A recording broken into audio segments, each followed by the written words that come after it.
শুধুমাত্র একটা মাছ দিয়ে কিভাবে এত সুন্দর একটা রেসিপি বানিয়ে অনেকজন খেতে পারবেন, আজকে সেটাই দেখাবো। তো কড়াইয়ে কিছু লবণ এবং পানি দিয়ে নিয়েছে, তার উপরে দিয়ে দিয়েছি একটা মাছ।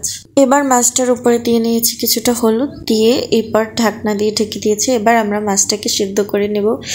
কিছুক্ষণ পর ঢাকনাটা উঠিয়ে এটাকে আবার উল্টে দিয়ে তারপর আবার ঢাকনাটা দিয়ে রাখলো কিছুক্ষণ ভালোভাবে সেদ্ধটা হয়ে যাওয়ার জন্য। ভালোভাবে সেদ্ধ হয়ে গেলে এটাকে উঠিয়ে নিতে হবে। এটা মাছটাকে এখন আম্মু প্লেটে উঠিয়ে নিচ্ছে।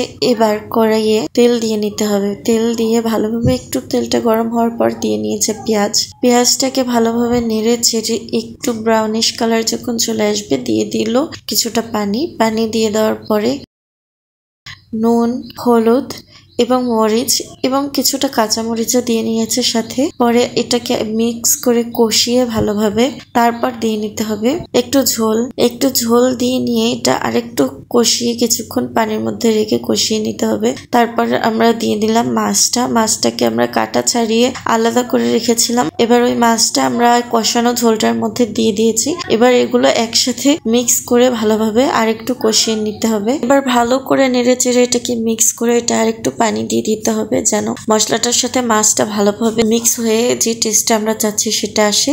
তারপর একদম ঝোল শুকিয়ে নেওয়ার পর তৈরি হয়ে গেছে কিন্তু আমাদের রেসিপি। এবার পরিবেশনের পালা। তো এই হচ্ছে আমাদের মাছের রেসিপি।